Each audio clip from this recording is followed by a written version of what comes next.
Welcome to the Unveiled Bible, where ancient scripture, hidden history, and esoteric truth are revealed. From mystical symbols to spiritual archetypes, from the origins of creation to the secrets of the soul. It's time to unveil and reveal.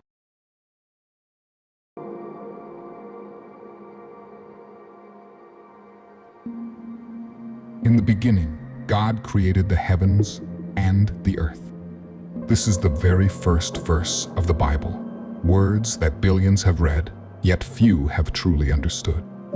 But what if Genesis 1:1 is more than just an account of creation? What if hidden within this single verse are profound esoteric truths about the nature of reality, consciousness, and even the divine itself? As we uncover its deeper meaning, we'll explore how Jewish mystics, biblical scholars, and esoteric thinkers have interpreted this verse in ways that may challenge everything you've been taught. To truly grasp the hidden wisdom of Genesis 1:1, we must go beyond the English translation and examine the original Hebrew. Bereshit bara Elohim et hashamayim ve'haaretz. Each of these words carries profound meanings that reveal Genesis 1:1 as far more than just a story of creation. It's a blueprint of reality itself.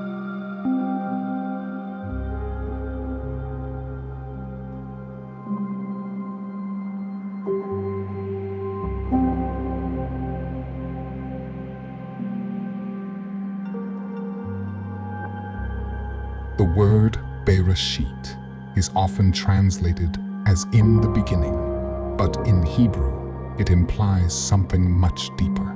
The root reshit means first or chief, suggesting not just a moment in time, but a divine principle, an origin beyond linear time. Jewish mystic Rabbi Isaac Luria, one of the greatest Kabbalists, described creation as a process called Tzimtzum, the divine contraction. Before the beginning of creation, there was only the infinite, Ein Sof, without limit or boundary. In order to create the world, the infinite withdrew itself, creating a void within which existence could emerge. This suggests that Bereshit does not refer to a single event, but rather the emergence of reality from a higher, infinite dimension. The next mystery lies in the word Elohim, typically translated as God. But here's something shocking. Elohim is actually plural in Hebrew. It literally means gods or divine beings. Biblical scholar Michael Heiser explains. The word Elohim is a plural noun. While in many cases it refers to the singular God of Israel, it also refers to a divine council spiritual beings who participate in God's administration of the cosmos. This raises profound questions.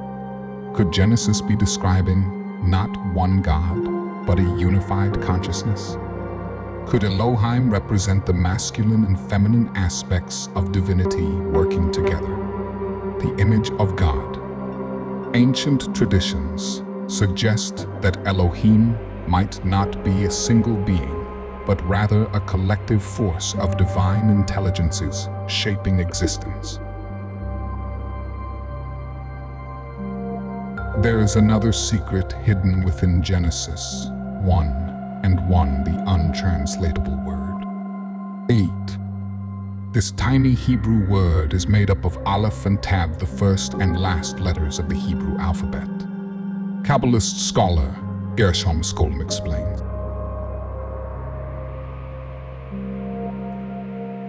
The letters of the Hebrew alphabet are not mere symbols, but the very instruments of creation.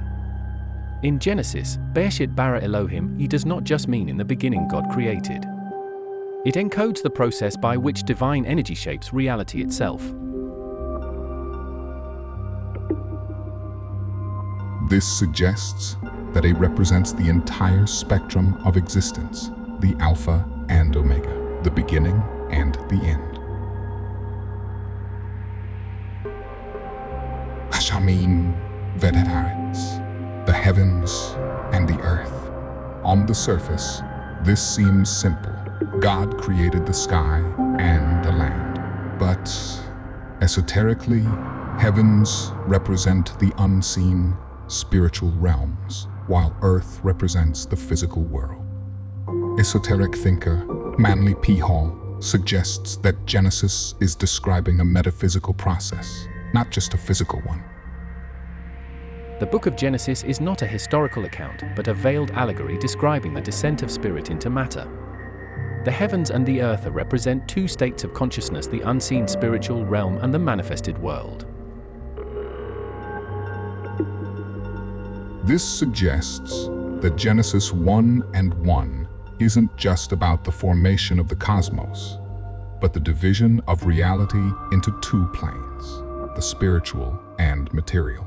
Similarly, biblical scholar John Walton sees Genesis 1 as describing a functional, not material, creation. Genesis 1 is not an account of material origins, but rather the inauguration of a cosmic temple where God takes residence. The phrase "in the beginning" does not refer to a specific moment in time, but rather the establishment of order from chaos. Genesis 1 is more than just the beginning of a book. It is a code, a blueprint of creation, and a reflection of divine mystery. It speaks of a reality beyond time, a collective divine force, and a hidden message encoded in the very fabric of language. As Rudolf Steiner put it, in the opening words of Genesis, we find the grandest of all mysteries, the evolution of consciousness. In the beginning refers not to a moment in history, but to the awakening of divine intelligence in creation. So, what do you think? Does this change how you see the very first words of the Bible? Let me know your thoughts in the comments. And if you want to explore more hidden truths of Scripture, make sure to subscribe to the Unveiled Bible. There's much more to uncover, and this is only the beginning.